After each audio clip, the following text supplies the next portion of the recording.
한 할머니가 청소 아주머니로 사무실에 고용되어 모욕을 당했지만 변호사의 방에서 자신의 어린 시절 사진을 보고 충격에 휩싸였다. 병원 복도는 알코올과 소독약 냄새로 가득 차 있었다. 해질 무렵에 희미한 빛이 한쪽 침상에 누워있는 선자 순자의 얼굴을 비췄다.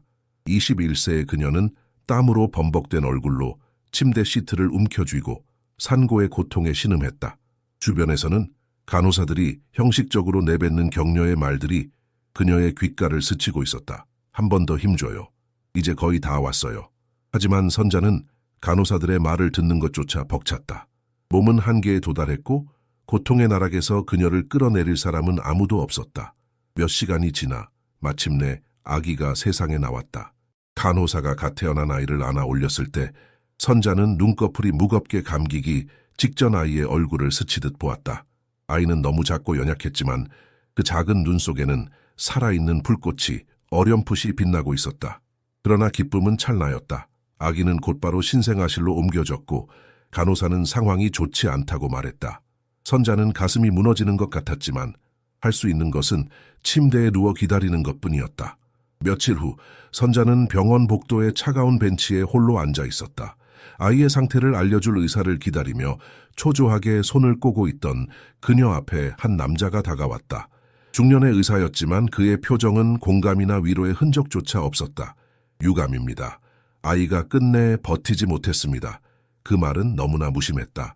마치 기다리던 버스를 놓친 사실을 전하듯 차갑고 건조했다. 그는 봉투를 건네며 덧붙였다. 이건 아이의 이름표입니다. 간호사가 만들어둔 겁니다. 아기 이름은 민재라고 적혀 있네요. 선자는 손을 떨며 1000조각을 받았다. 민재라는 두 글자가 정성스럽게 수놓아져 있었다. 그게 전부였다. 선자는 아이의 시신을 확인하지도 못한 채 병원을 떠나야 했다. 어딘가 부당하고 의심스러웠지만 그녀는 너무 지쳐 있었다. 수십 년 후 서울 변두리 68세의 선자는 낡은 집 안에서 바닥을 쓸고 있었다. 허리가 굽은 그녀는 가사 도우미로 일을 하며 연명하고 있었다. 그날도 하루 종일 일한 후 집주인이 내민 마지막 한마디가 그녀의 귀를 때렸다. 선자 씨, 죄송해요. 이제 당신을 고용할 수 없을 것 같아요. 요즘 상황이 너무 힘들어서. 집주인은 미안한 척했지만 선자의 삶에 이런 상황은 익숙했다. 알겠습니다. 이해해요. 그녀는 억지로 미소를 지으며 대답했다. 밤이 되어 집으로 돌아온 선자는 식탁 위에 쌓인 공과금을 보며 한숨을 쉬었다. 그녀는 더 안정적인 직장이 필요했다. 그러다 동네 빵집 게시판에 붙어있는 구인 광고를 발견했다. 중심가 사무실, 청소부 모집, 평균 임금 이상 지급. 선자는 잠시 망설였다.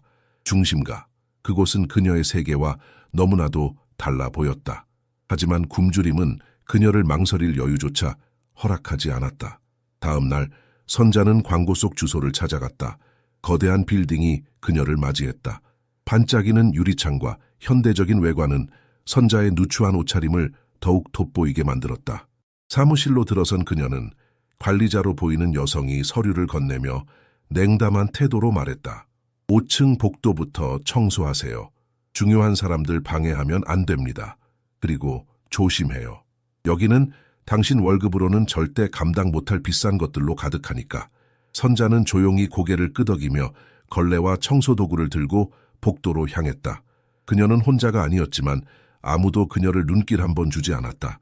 그들은 그녀를 공기처럼 무시했다. 그날 밤 선자는 한 방에 들어갔다. 한 변호사의 개인 사무실이었다. 벽에는 사진이 걸려 있었는데 그 사진 속 어린 소녀는 그녀 자신이었다. 말도 안 돼. 그녀의 목소리는 떨렸다. 사진 아래에는 작은 글씨가 있었다. 아버지에게 사랑을 담아 민재. 선자는 심장이 멈춘 것 같았다. 문이 열리며 차가운 목소리가 들려왔다. 여기서 뭐 하는 겁니까?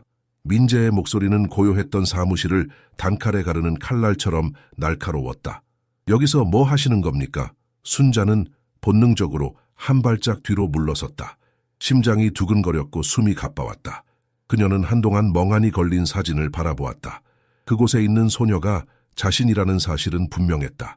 하지만 이 사실을 어떻게 설명할 수 있을까? 왜 자신도 모르는 사이에, 그것도 이런 화려하고 권위적인 공간에 이 사진이 걸려 있는 걸까? 저는 단지 청소를 하고 있었습니다. 그녀는 더듬거리며 말했다. 손댈 생각은 없었어요. 민재는 눈을 가늘게 뜨고 그녀의 떨리는 목소리를 귀에 깊게 살폈다. 그는 문을 닫고 천천히 사진 쪽으로 걸음을 옮겼다. 저 사진 말입니까? 그의 시선은 사진으로 고정되었다. 그걸 알고 있는 겁니까? 그의 목소리는 의심으로 가득 찼지만 적대적이진 않았다. 오히려 미묘한 호기심이 깔려 있었다. 순자는 마치 숨이 막히는 듯한 기분이었다. 그는 속을 들여다보는 듯한 눈빛으로 그녀를 바라봤고 그녀는 도망치고 싶은 충동을 억눌러야 했다. 네, 그녀는 겨우 목소리를 짜냈다. 그 소녀는 저입니다. 짧은 침묵이 흘렀다. 민재는 눈 하나 깜빡이지 않고 그녀를 바라보았다. 그의 표정은 거의 움직이지 않았지만 그녀의 말은 그의 머릿속에 벼락처럼 내리쳤다. 당신이라고요? 그의 목소리엔 믿을 수 없다는 기색이 묻어 있었다. 그건 불가능합니다. 저 사진은 우리 아버지의 것입니다. 그 말에 순자의 무릎이 풀리는 듯했다. 당신 아버지의 것이라고요? 그녀는 숨을 죽인 채 물었다. 민재는 이마를 찌푸렸다. 그의 눈은 여전히 사진에 고정되어 있었다. 아버지는 항상 이 사진을 간직하셨습니다. 어린 시절의 중요한 추억이라고 말씀하셨죠. 하지만 어디서 얻으셨는지는 절대 말씀하지 않으셨습니다. 그는 말을 멈췄고 짧은 숨을 내쉬었다. 아버지는 제가 어릴 때 돌아가셨습니다. 그래서 이 사진을 제가 간직했죠. 단지 기억으로요. 순자는 온몸이 무너지는 느낌이었다. 그녀는 손을 가슴에 얹고 숨을 고르려 했지만 상황의 무게가 그녀를 짓눌렀다. 그런데 그 이름은요? 그녀는 간신히 말을 이어갔다. 사진에 적힌 이름, 민재. 그제야 민재의 시선이 그녀에게 돌아왔다. 그의 눈빛은 매서웠지만 그 속엔 뭔가 흔들리는 기운이 있었다. 제 이름입니다. 제 아버지가 지어주셨죠. 우리 집안의 전통입니다. 할아버지도 민재라는 이름을 쓰셨습니다. 왜 물으십니까? 순자는 뒷걸음질치며 두 손을 맞잡았다. 모든 것을 밝힐 순간은 아니었다. 너무 빨랐다. 하지만 이 모든 우연이 그녀를 더 괴롭혔다. 그냥 아무것도 아닙니다. 그녀는 애써 태연한 척 말했다. 단지 제 아들의 이름이 그랬을 뿐이에요. 민재의 눈썹이 미세하게 꿈틀거렸다. 그는 그녀를 꿰뚫어 보려는 듯한 표정을 지었지만 문 밖에서 들려오는 소리가 그를 방해했다. 민재 변호사님, 5분 뒤 회의가 시작됩니다. 그는 문 쪽을 힐끗 보더니 다시 순자를 바라보았다. 그의 눈빛은 처음보다 훨씬 냉랭했다. 그 사진에서 떨어져 계십시오. 그리고 제 허락 없이 다른 것엔 손대지 마십시오. 순자는 머리를 끄덕이며 빠르게 자리를 떠났다. 그녀는 차분하려고 했지만 그녀의 발걸음은 흔들리고 있었다. 사무실 문을 나서는 순간 가슴에 내려앉은 무거운 감정이 그녀를 짓누르고 있었다. 그날 밤 순자의 집으로 돌아온 순자는 침대에 털썩 주저앉았다. 그녀는 낡은 금속 상자에서 1000조각을 꺼냈다. 민재라고 수놓아진 작은 조각이었다. 그녀는 그것을 손가락으로 매만지며 깊은 한숨을 내쉬었다. 정말 가능한 일일까? 그녀는 혼잣말로 중얼거렸다. 그녀는 결심했다. 이 모든 것이 단순한 우연인지 아니면 운명의 실마리인지 알아내기 위해 그녀는 민재와 그의 과거를 더 파헤쳐야 했다. 민재는 자신의 집무실 가죽 의자에 몸을 기댄 채 초조하게 팔걸이를 두드리고 있었다. 방금 전 순자와 나눈 대화가 그의 머릿속에서 떠나지 않았다. 평범해 보이는 여성이었지만 그녀의 표정과 사진에 대한 반응은 단순한 호기심을 넘어서는 무언가를 담고 있었다. 그 사진을 두고 그녀가 보여준 떨림은 결코 우연처럼 보이지 않았다. 그는 인터폰 버튼을 눌렀다. 조 과장님, 이 이름에 대해 알아봐 주세요. 그는 종이에 적힌 이름을 넘겼다. 순자 씨입니다. 가능한 한 빨리 정보를 가져오세요. 다음 날 아침 민재는 조 과장에게서 자료를 건네받았다. 얇은 파일 속 정보는 순자의 삶이 단순히 고된 것 이상의 비극을 담고 있음을 암시했다. 그녀는 과거에 남편을 잃고 오랜 세월을 홀로 살아왔으며 어린 시절 하나뿐인 아들을 잃었다고 기록되어 있었다. 그 아이의 이름은 민재였다. 민재의 눈썹이 미세하게 움직였다. 이름의 일치, 그리고 사진에 대한 그녀의 반응이 그의 마음속에 의문을 더욱 키웠다. 단순한 우연일까? 아니면 더 깊은 진실이 숨어 있는 것일까? 사무실 복도 순자가 출근해 복도를 정리하고 있을 때 민재가 그녀를 불렀다. 그의 눈빛은 차가웠지만 그 안에는 분명한 목적이 담겨 있었다. 순자 씨, 그가 말했다. 제 방으로 들어오세요. 얘기할 게 있습니다. 순자는 불안한 기색을 감추지 못하며 그의 뒤를 따랐다. 민재는 문을 닫고 곧장 본론으로 들어갔다. 솔직히 말씀해 주시죠. 왜 여기에 계신 겁니까? 순자는 그의 말뜻을 이해하지 못한 듯 잠시 멈칫했다. 무슨 말씀이신지 모르겠네요. 저는 단지 일을 하기 위해 여기에 있습니다. 그는 테이블을 가볍게 두드리며 말을 이었다. 사진을 보고 그렇게 반응했으면서, 그리고 당신의 아들이 민재라는 이름을 가졌다는 사실까지 단순히 우연이라고 믿으라는 겁니까? 순자는 얼굴이 달아오르는 것을 느꼈다. 저는 아무것도 바라지 않습니다. 그저 맡은 일을 하고 있을 뿐입니다. 그리고 그 사진이 여기에 있다는 사실은 저도 몰랐어요. 민재는 한 걸음 더 다가갔다. 그의 눈은 날카로웠지만 그 속에 감춰진 혼란이 보였다. 그렇다면 한 가지 묻죠. 어떻게 당신이 그 사진 속 소녀라고 확신할 수 있습니까? 순자는 그의 질문에 답할 수 없었다. 그녀는 떨리는 손으로 옷자락을 쥐고 그를 응시했다가 고개를 떨구었다. 그녀는 결국 아무 말 없이 방을 나섰다. 방에 홀로 남겨진 민재는 혼란스러웠다. 순자의 표정과 말투, 그리고 자신조차 이해할 수 없는 낯선 연결점들이 그를 어지럽혔다. 사진을 다시 바라보며 그는 처음으로 자신의 과거와 가족의 이야기에 대해 의문을 품기 시작했다. 무엇이 이 모든 것을 연결하는 고리일까? 그날 밤 민재는 잠들지 못했다. 순자가 사진 앞에서 보였던 표정, 그리고 저예요 라고 말했을 때의 떨림이 그의 머릿속에서 떠나지 않았다. 그녀의 말이 거짓이라기엔 그 눈빛이 너무도 진실했다.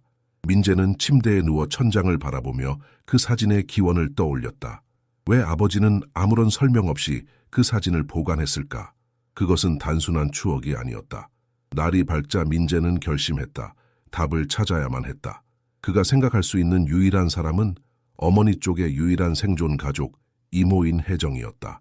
혜정은 멀리 떨어진 요양원에서 살고 있었고 민재는 몇 년 동안 그녀를 찾아본 적이 없었다. 혜정을 찾아간 민재가 요양원에 도착했을 때 혜정은 작은 방 안의 낡은 안락 의자에 앉아 책을 읽고 있었다. 은빛으로 빛나는 머리를 단정하게 묶은 그녀는 조용히 독서에 몰두하고 있었지만 그가 들어오자 살짝 미소를 지었다. 민재구나. 웬일로 여기까지 왔니? 혜정은 책을 덮으며 반가움을 표시했다. 그러나 민재의 굳어진 표정을 보자 그녀의 얼굴도 점점 굳어졌다. 이모, 아버지에 대해 물어볼 게 있어요. 민재는 돌려 말하지 않았다.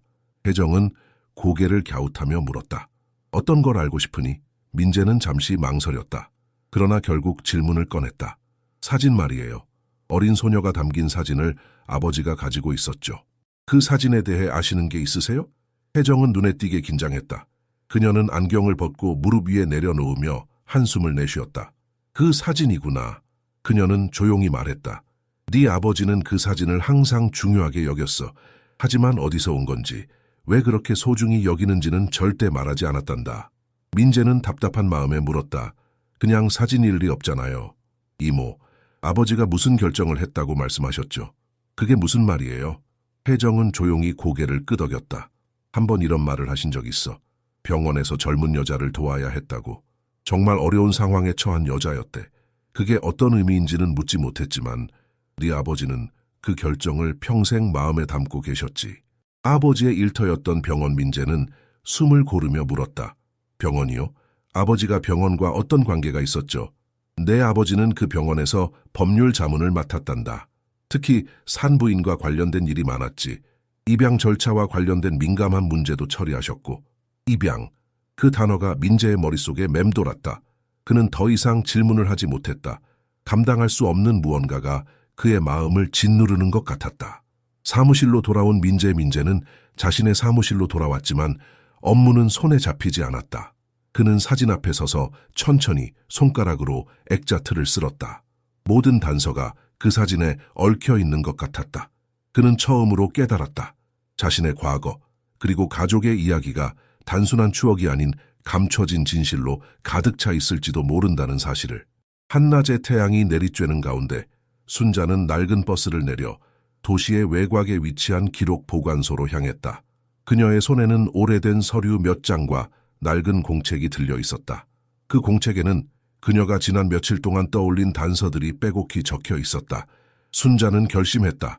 자신이 수십 년 동안 품어온 의문, 병원에서 벌어진 일의 진실을 밝혀내야 했다. 반면 민재는 차를 세우고 기록 보관소를 바라보며 깊은 숨을 내쉬었다. 어젯밤 그는 이모 혜정이 남긴 단서를 곱씹으며 병원 관련 서류들을 정리했다. 하지만 대부분의 기록이 불완전했고 의문점은 더욱 늘어났다. 답을 얻기 위해 그는 이곳을 찾아왔다. 기록 보관소 좁고 오래된 복도에서 순자는 서류가 빼곡히 담긴 상자들을 훑으며 조심스럽게 자료를 찾고 있었다. 그녀는 몇 가지 오래된 서류를 꺼내 들고 집중하던 중 발소리가 복도를 울리는 것을 들었다. 발소리는 점점 가까워졌고 그녀는 고개를 들었다. 그 순간 그녀의 시선이 민재와 마주쳤다. 민재는 그녀를 발견하고 잠시 멈춰 섰다. 그의 얼굴에는 놀라움과 의심이 교차했다. 그는 몇 초간 멍하니 서 있다가 천천히 그녀 쪽으로 걸어왔다. 순자 씨? 그의 목소리에는 놀라움이 담겨 있었다. 여기서 뭘 하고 계십니까? 순자는 놀라움을 감추기 위해 애썼지만 그녀의 손이 떨리는 것을 민재는 놓치지 않았다. 그냥 자료를 찾고 있어요. 그녀는 말하며 서둘러 들고 있던 서류를 닫았다. 민재의 눈이 그녀가 들고 있는 파일의 병원 로고에 멈췄다. 그의 표정은 점점 더 단호해졌다. 병원 자료를 찾으시는군요. 그는 한숨을 쉬며 말했다. 왜 그렇게 집착하시는 겁니까? 뭔가 숨기고 계신 건 아니겠죠? 순자는 마음을 가다듬고 그를 똑바로 바라보았다. 저야말로 묻고 싶네요, 민재 변호사님. 왜 이곳에 오신 건가요? 민재는 짧은 웃음을 내뱉었다. 그 웃음 속에는 혼란과 짜증이 섞여 있었다. 설마 제가 뭘 숨기고 있다고 생각하십니까? 순자는 차분하지만 단호한 목소리로 대답했다. 제가 보기엔 당신도 자신이 뭘 찾고 있는지 모르고 계신 것 같네요. 그게 당신을 이렇게 불안하게 만드는 것 아닙니까? 그녀의 말에 민재는 아무 말도 하지 않았다. 그의 마음속 어딘가에서 그녀의 말이 정확히 그의 상태를 짚었다는 것을 깨닫고 있었다. 진실의 문턱 두 사람 사이의 긴장이 고조되던 순간 보관소 직원이 서류를 들고 복도로 들어섰다. 김 변호사님, 요청하신 자료입니다. 민재는 직원에게서 파일을 건네받아 서둘러 페이지를 넘겼다. 몇 장을 넘긴 뒤 그는 손을 멈췄다. 그의 얼굴은 믿을 수 없다는 듯 굳어 있었다. 이게 말도 안 돼. 그가 낮게 중얼거렸다. 순자는 그의 반응에 이끌려 다가섰다. 뭔데요? 그녀는 조심스럽게 물었다. 민재는 잠시 망설였지만 결국 페이지를 그녀에게 보여주었다. 그 서류는 오래된 병원 기록이었고 담당 변호사란에 그의 아버지 이름이 적혀 있었다. 그 아래에는 생모 이름이 명확히 적혀 있었다. 순자는 서류를 본 순간 말을 잃었다. 그녀는 손으로 입을 틀어막고 눈물을 참으려 했지만 이미 눈가가 촉촉해지고 있었다. 민재는 그녀를 바라보며 혼란스러워했다. 정말 당신입니까? 그의 목소리는 거의 속삭임처럼 들렸다. 순자는 고개를 끄덕였지만 아무 말도 할 수 없었다. 그들은 서류를 사이에 두고 서 있었다. 두 사람 모두 자신들이 믿고 있던 세계가 흔들리는 것을 느꼈다. 민재는 이제 순자를 단순한 청소부로 볼 수 없었다. 그녀는 그의 인생에 얽힌 중요한 조각임이 분명했다. 기록 보관소의 정막은 두 사람을 짓눌렀다. 순자는 떨리는 손으로 병원 기록을 붙잡고 있었고 민재는 여전히 그 페이지를 내려다보며 침묵했다. 페이지에 적힌 글자들은 너무도 분명했지만 그의 머릿속은 혼란으로 가득 찼다. 이건 말이 안 돼요. 민재가 낮게 중얼거렸다. 아버지가 당신과 관련이 있다는 게 어떻게 가능합니까? 순자는 깊게 숨을 들이마셨다. 그녀는 지금이야말로 이야기를 꺼낼 순간임을 직감했다. 아무리 아프더라도 이 진실을 말해야만 했다. 그녀는 기록을 옆에 테이블 위에 내려놓으며 의자를 끌어 민재에게 앉으라고 손짓했다. 이제 제 이야기를 들으셔야 할 것 같군요. 그녀의 목소리는 조용했지만 감정으로 가득 차 있었다. 민재는 잠시 망설였지만 그녀의 눈빛에서 뭔가 진지한 결단을 읽었다. 그는 의자에 앉았고 두 팔을 교차하며 방어적인 자세를 취했다. 순자는 입을 열었다. 그녀의 말은 천천히 그러나 깊게 울려 퍼졌다. 저는 21살 때 아이를 가졌습니다. 모든 게 힘들었죠. 가족은 저를 외면했고 아이의 아버지는 책임을 지지 않으려 했습니다. 하지만 그 아이는 제 희망이었어요.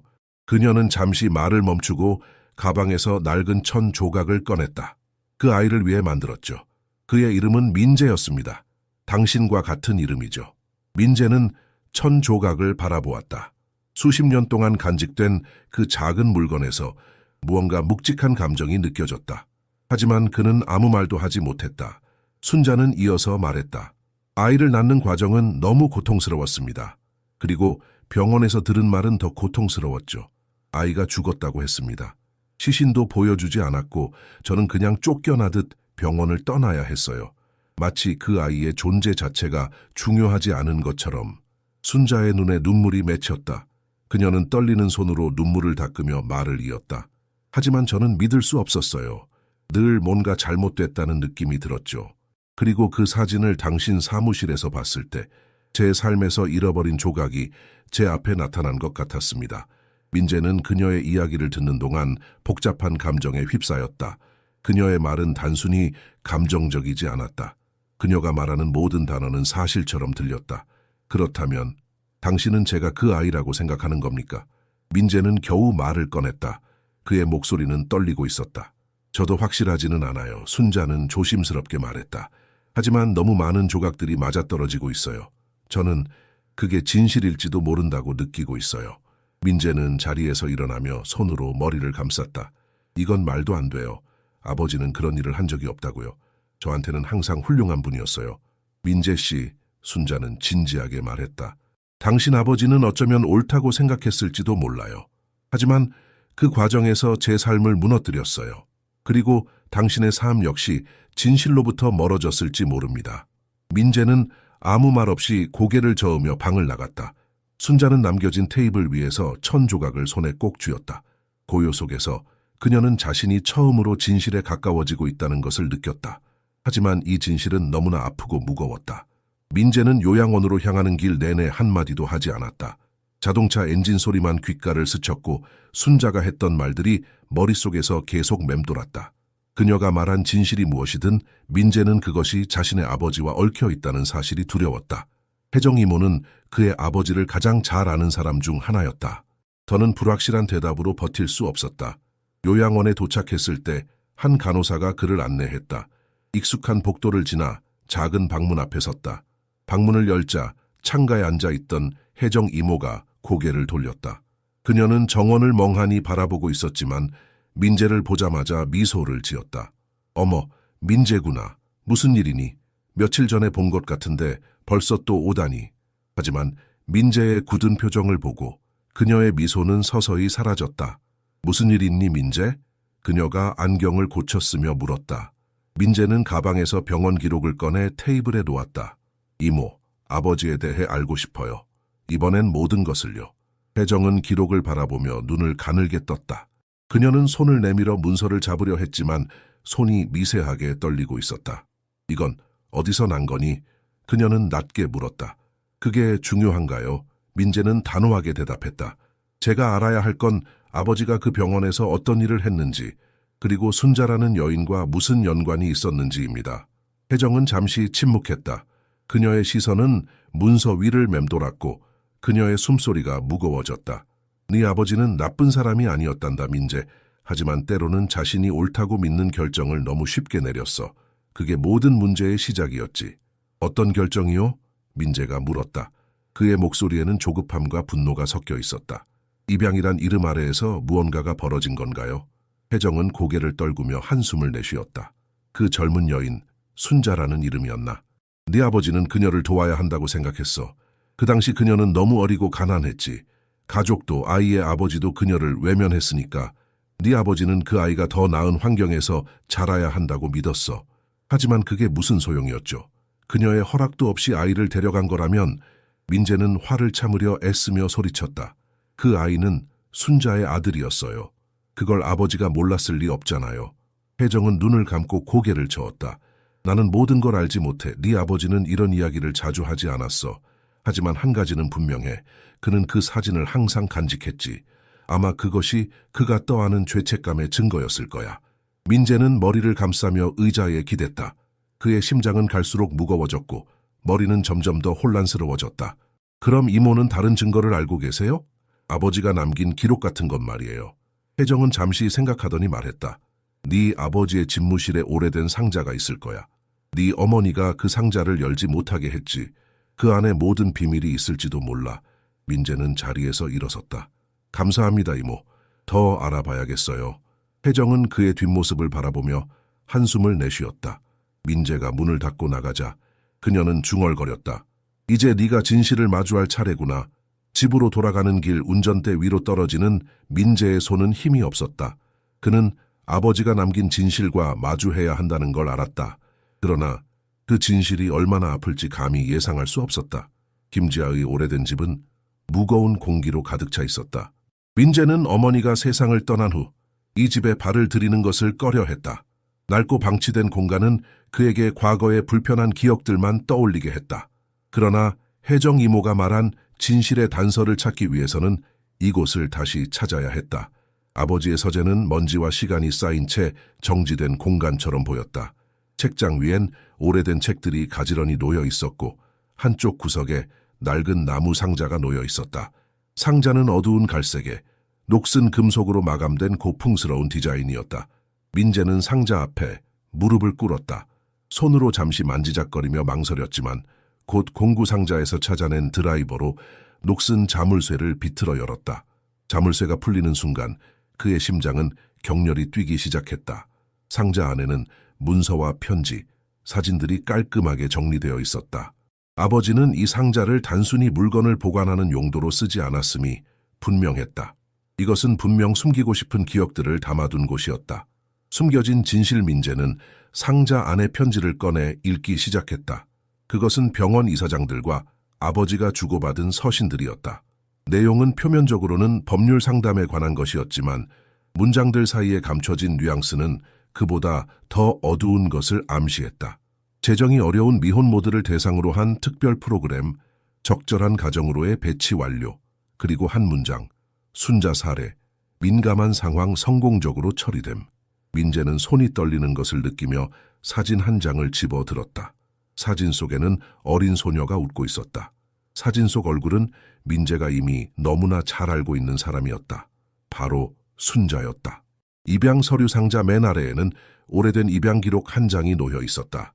민재라는 이름과 함께 그의 생년월일이 적혀 있었다.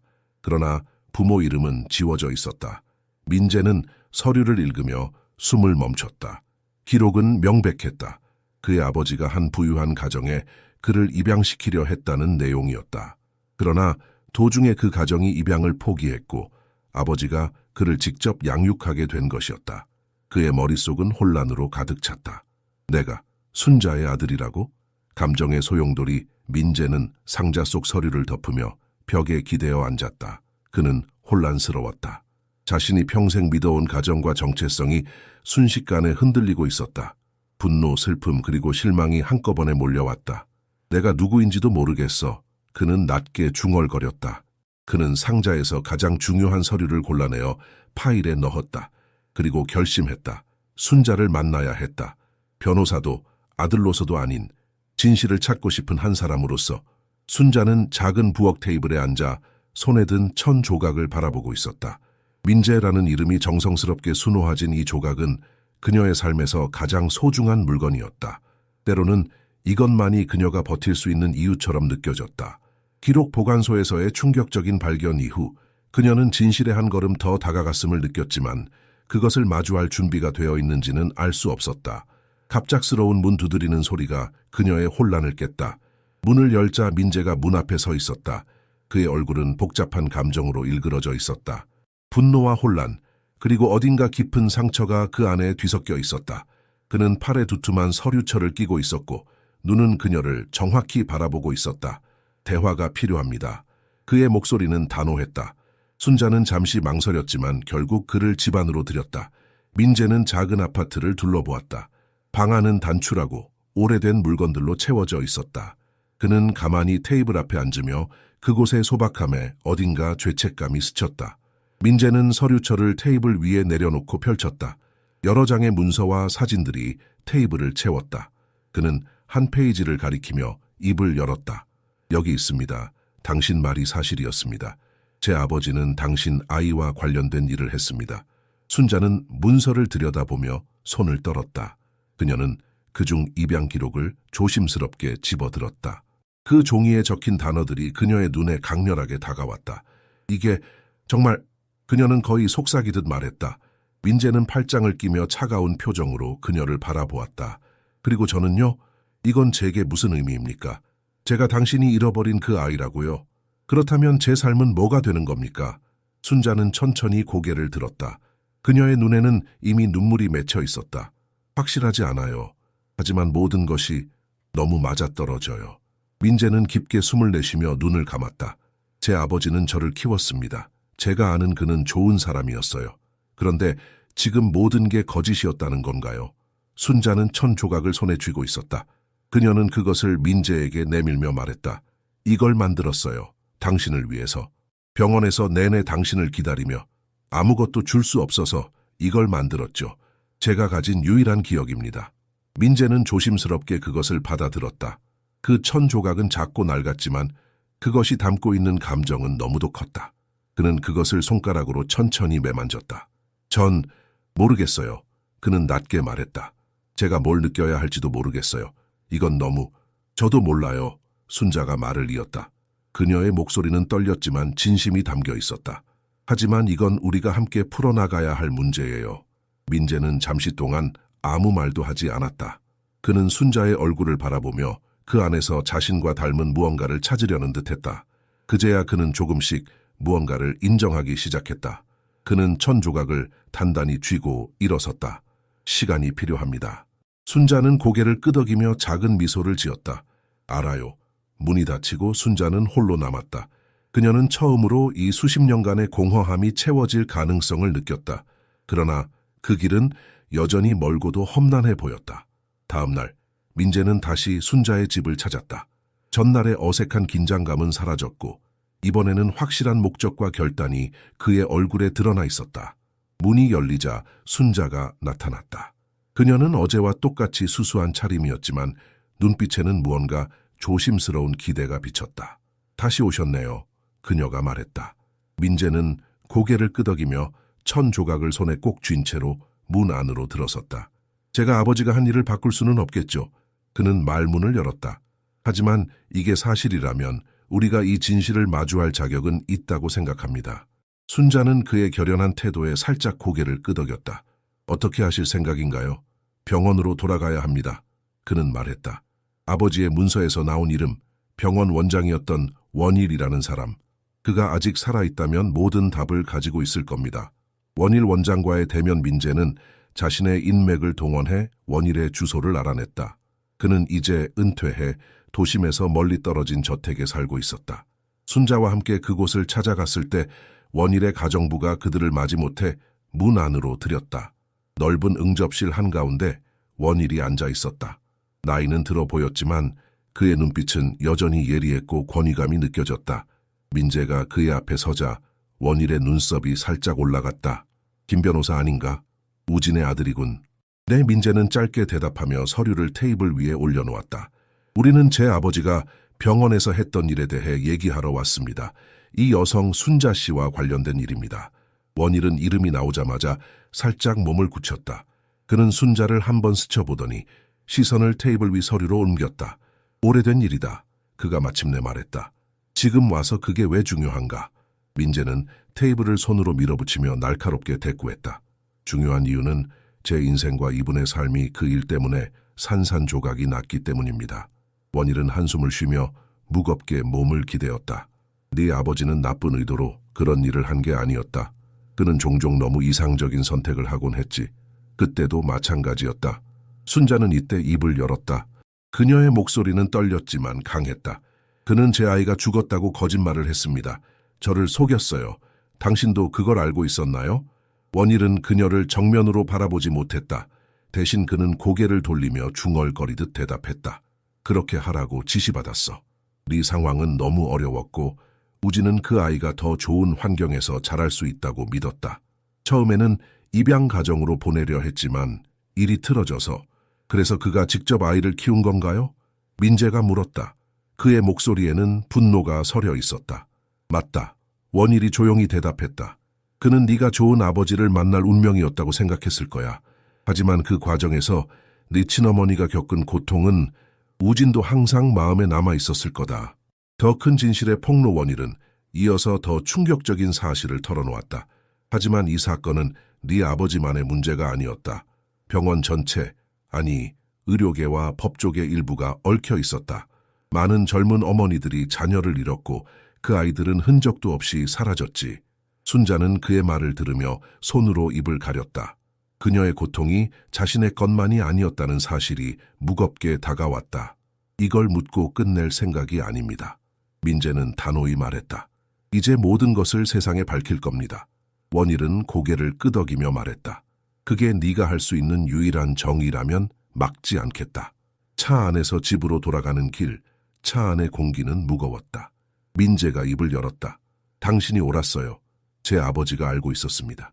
하지만 이제는 우리가 무엇을 해야 할지 생각해야겠어요.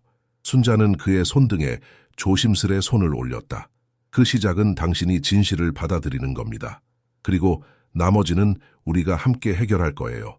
민재는 고개를 끄덕이며 창밖을 바라봤다. 이제 그는 진실을 향한 긴 여정을 시작할 준비가 되었다.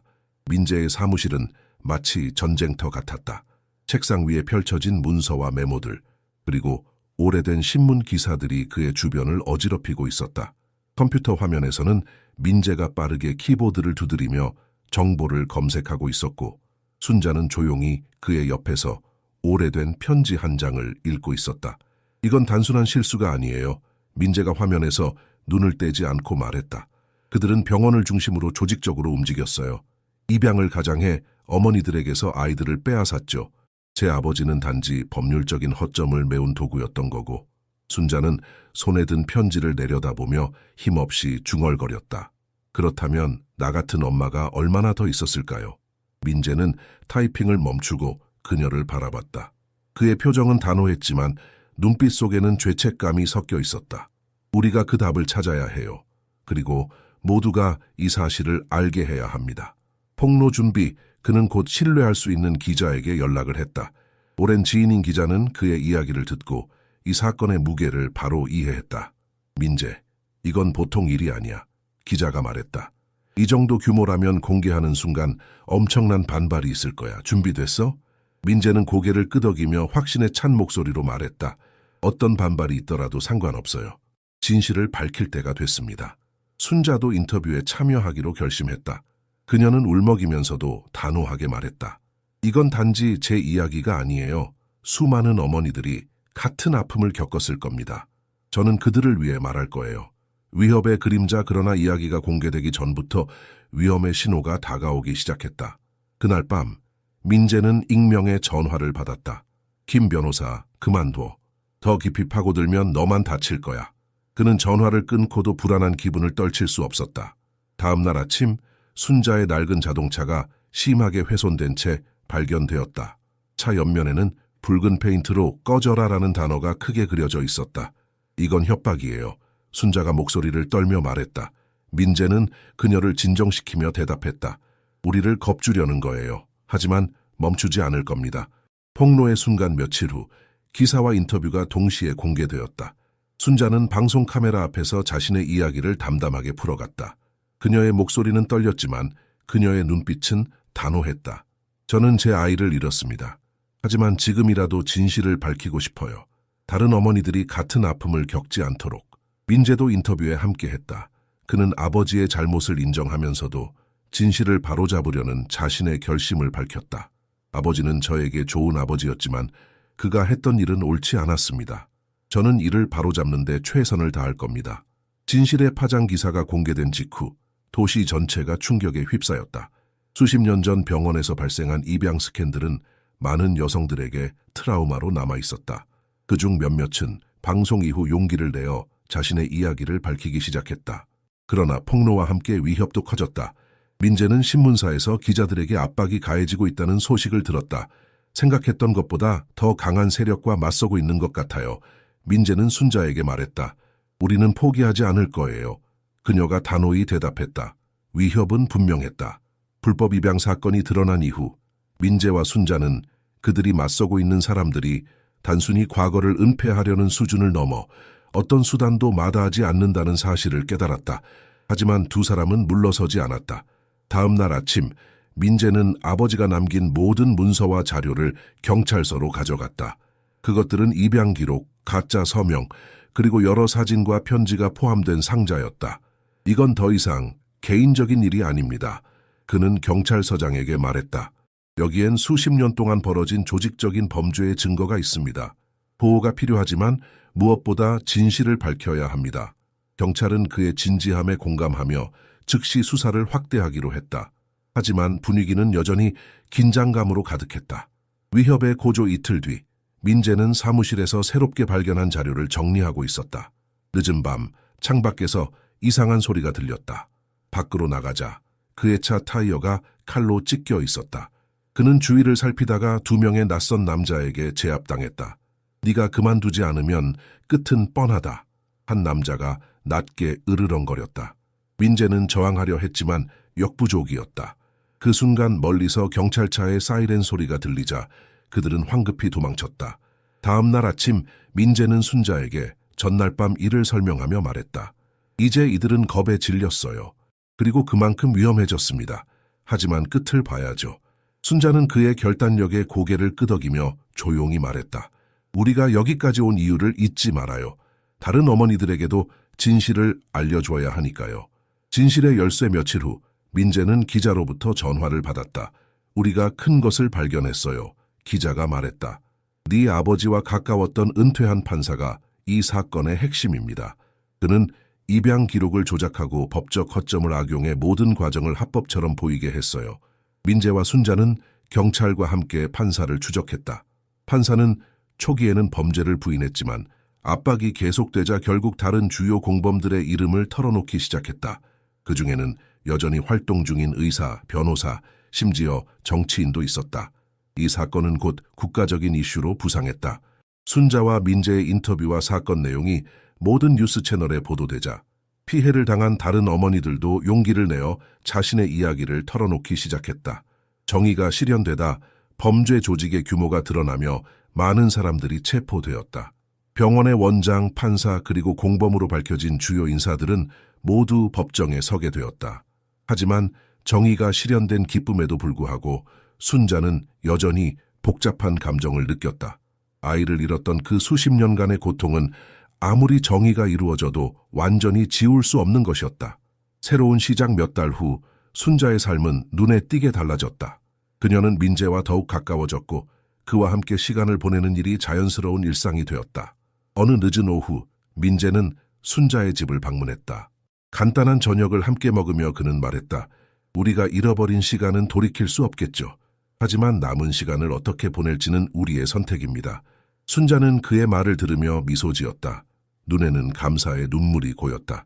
당신이 여기 있는 것만으로도 내겐 충분해요. 그게 모든 걸 보상해 줍니다. 민재는 그녀의 손을 잡으며 약속하듯 말했다. 당신과 함께한 이 시간이 제가 아는 가장 소중한 시간이에요. 이제야 비로소 제가 누구인지 알게 된 것 같아요. 끝맺음 그들의 이야기는 정의와 상처, 그리고 희망이 어우러진 긴 여정이었다. 비록 과거는 지울 수 없지만 그들은 함께 새로운 미래를 만들어가기 시작했다. 진실은 그들을 아프게 했지만 동시에 치유와 연결을 가져다 주었다.